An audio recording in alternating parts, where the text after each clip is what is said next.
नमस्कार, आप देख रहे हैं आज की बहस। आपके साथ मैं हूं जीनत सिद्दीकी। 23 जून को विपक्षी दलों की पटना में बैठक होने जा रही है। 2024 के लिहाज से विपक्षी एकता की जो बात चल रही है, उस संदर्भ में इस बैठक को बेहद अहम।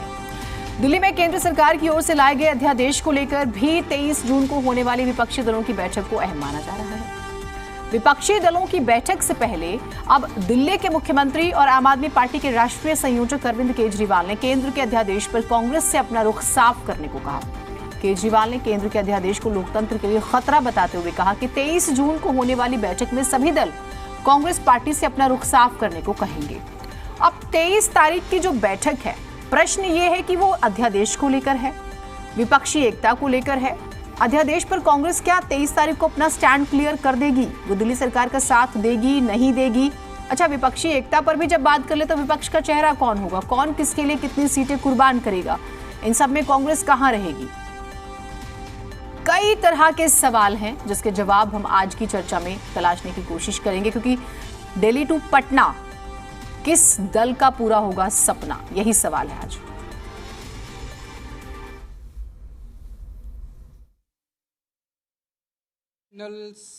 कैपिटल सिविल सर्विसेज अथॉरिटी की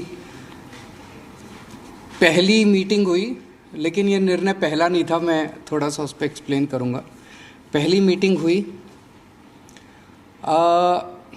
ये पूरा का पूरा जो ऑर्डिनेंस है, पहले हमें समझना पड़ेगा इस ऑर्डिनेंस के ज़रिए केंद्र सरकार ने किस तरह से शातिर तरीके से दिल्ली में 3 बार चुनाव हारने के बाद दिल्ली सरकार के ऊपर कब्जा करने की कोशिश की है।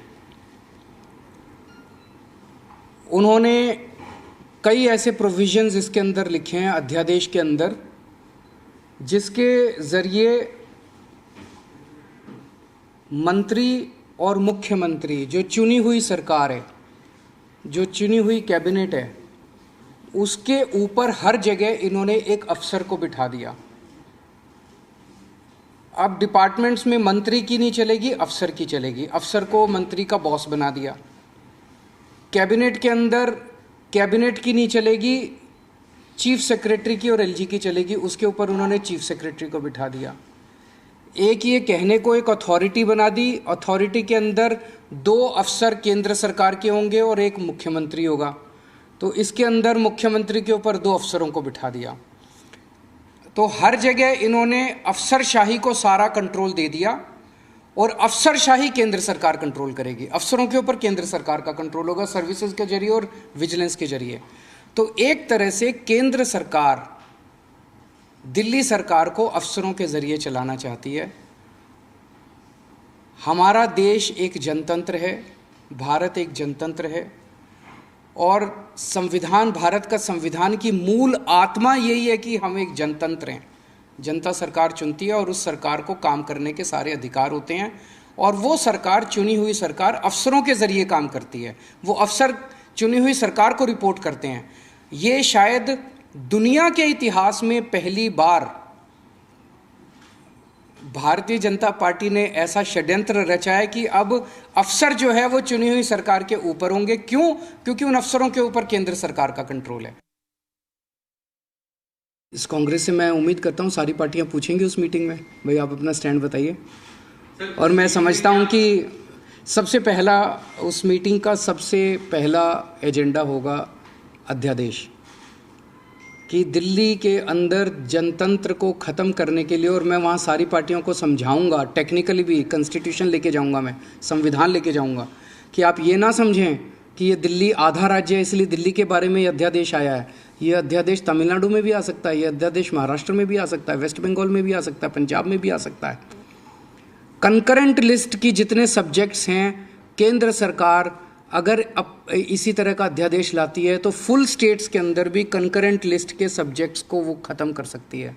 इलेक्ट्रिसिटी हो गया, एजुकेशन हो गया, कई सारे सब्जेक्ट्स हैं कंकरेंट लिस्ट के अंदर, जिनको इस किस्म का अध्यादेश लाके फुल स्टेट्स के अंदर ख़त्म किया जा सकता है। दिल्ली के मुख्यमंत्री अरविंद केजरीवाल पर कांग्रेस ने निशाना साधा। दिल्ली कांग्रेस के उपाध्यक्ष मुदित अग्रवाल ने कहा है कि केजरीवाल बहाने की राजनीति कर रहे हैं। आज केजरीवाल जी ने फिर बहाने बनाने की राजनीति की है। जब वो दिल्ली के चीफ मिनिस्टर बने थे, उनको ये पता था कि दिल्ली सरकार के पास पूरी पावर नहीं है, ये फुल स्टेटहुड नहीं है, तभी वो दिल्ली के चीफ मिनिस्टर बने। आज फिर बहाने बना रहे हैं। उनको हमेशा कोई ना कोई बहाना चाहिए होता है कि काम नहीं होने का बहाना चाहिए होता है। भाई मैं इसलिए काम नहीं कर पाया, इसलिए नहीं कर पाया। बड़ी अजीब सी स्थिति है। ये भी कहते हैं कि मैंने दिल्ली का बहुत विकास कर दिया, बहुत विकास कर दिया, और कहते हैं मेरे को काम भी नहीं करने दिया जा रहा है। देखिए, उनका ध्येय सिर्फ ये रहता है, जो काम नहीं हो किसी ना किसी दूसरे के ऊपर उसका ठीकरा फोड़े। उनको जिम्मेदारी लेनी चाहिए और उनको दिल्ली की जनता के काम करने चाहिए। ये जो वो मारपीट की राजनीति, जो ये गाली गलौज की राजनीति, जो ब्लेम की राजनीति करते हैं, इससे हटके दिल्ली की जनता ने उनको विधानसभा में बिठाया है, दिल्ली के कॉर्पोरेशन में बिठाया है। अब बहाने की राजनीति छोड़े और दिल्ली की जनता के लिए काम करें।